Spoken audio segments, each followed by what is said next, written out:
L'idée nous est venue de ce terme écologie intensive. Pourquoi? Alors, il est venu un peu par hasard lors du Grenelle de l'environnement, parce que cet exposé que je vous fais là, il était au cœur des problèmes que les uns et les autres se posaient. Mais ça se posait dans une atmosphère qui est beaucoup moins douce, beaucoup moins sympathique que celle qui nous réunit ici. Puisque d'un côté, il y avait le monde de l'écologie, de l'environnement. De l'autre, il y avait le monde des agriculteurs, dans le groupe agricole où je me trouvais. J'étais aussi dans le groupe OGM, mais le groupe OGM, c'était bien plus violent encore.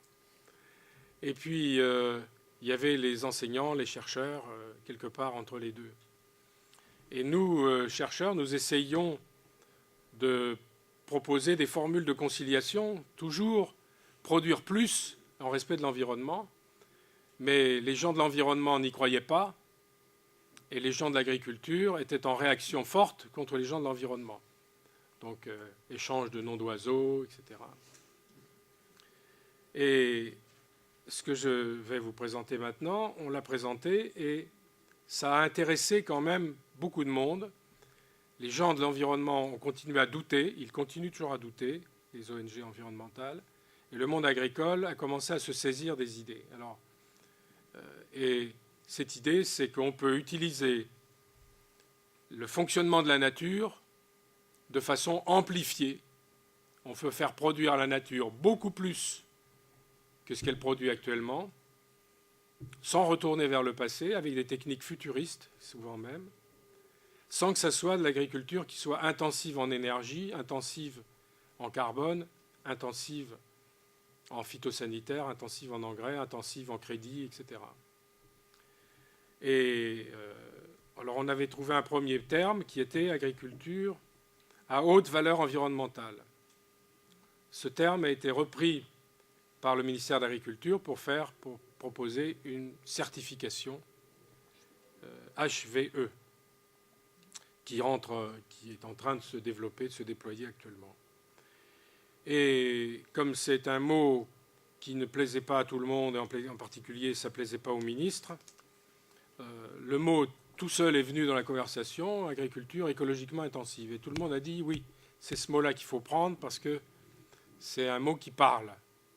Alors on s'est vite rendu compte qu'il était un peu contradictoire, et en apparence seulement, et qu'en réalité, il n'est pas contradictoire du tout. Alors en apparence, il est contradictoire. Pourquoi? Parce qu'une agriculture écologiquement intensive, si on prend l'intensivité comme on l'a définie tout à l'heure, intensive en pétrole, intensive en engrais, etc., on ne voit pas pourquoi elle serait écologique, avec le mot écologie tel qu'on le comprend aujourd'hui. Donc certains se sont dit c'est une arnaque. Et je m'en suis rendu compte très vite. Et puis je me suis dit on a fait une erreur en trouvant ce mot.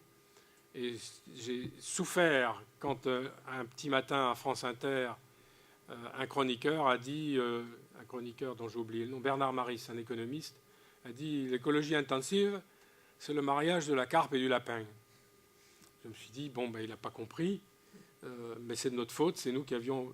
Et puis en même temps, je me disais, les agriculteurs, eux, c'est un mot qu'ils perçoivent peut-être comme contradictoire, mais comme ils savent qu'il y a de la science derrière, parce que quand je parle d'écologie, moi je ne parle pas d'écologie politique, je parle d'écologie scientifique, et que comme l'agence de recherche que j'ai dirigée pendant quelques années s'est engagée totalement derrière ce concept, le monde agricole s'est dit qu'il y avait quelque chose qui était en train de se produire et qu'il fallait travailler, après tout, cette contradiction, ce terme un peu contradictoire entre écologie et intensif.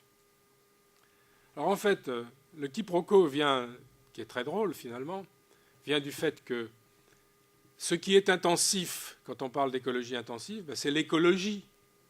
Ce n'est pas le pétrole, ce n'est pas le phytosanitaire, ce n'est pas l'engrais, c'est l'écologie. Et ce que ça veut dire quoi de l'écologie intensive? Ça veut dire qu'on prend des mécanismes écologiques existants dans la nature, des mécanismes naturels, et que de leur niveau de fonctionnement tel qu'il est, on essaye d'augmenter le niveau pour qu'ils produisent plus. Et alors personne n'y avait jamais pensé, parce que historiquement, ça ne s'était jamais posé comme question. Au XVIIIe siècle, on avait besoin de produire 10 quintaux, 15 quintaux à l'hectare pour survivre, pas 80 quintaux.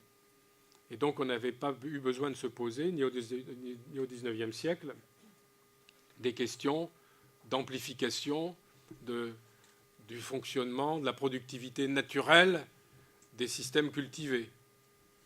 Donc c'est une idée neuve. C'est une idée neuve. En fait, l'idée, c'est soit un écosystème donné qui est cultivé, c'est-à-dire un sol. Le sol, c'est de la biosphère. Ça s'appelle la biosphère. Ça a de la fertilité. Il y a des plantes dessus. Les plantes poussent grâce à la pluie, grâce à la lumière solaire, grâce au gaz carbonique. Une plante, c'est une tige, des feuilles qui sont des capteurs solaires. Le capteur solaire à photosynthèse prennent le CO2, le gaz carbonique, produisent du C6H12O6 qui se multiplie N fois, qui vous donne de l'amidon. On prend l'azote de l'air, ça passe sous forme de nitrate, ça permet de produire des protéines, etc.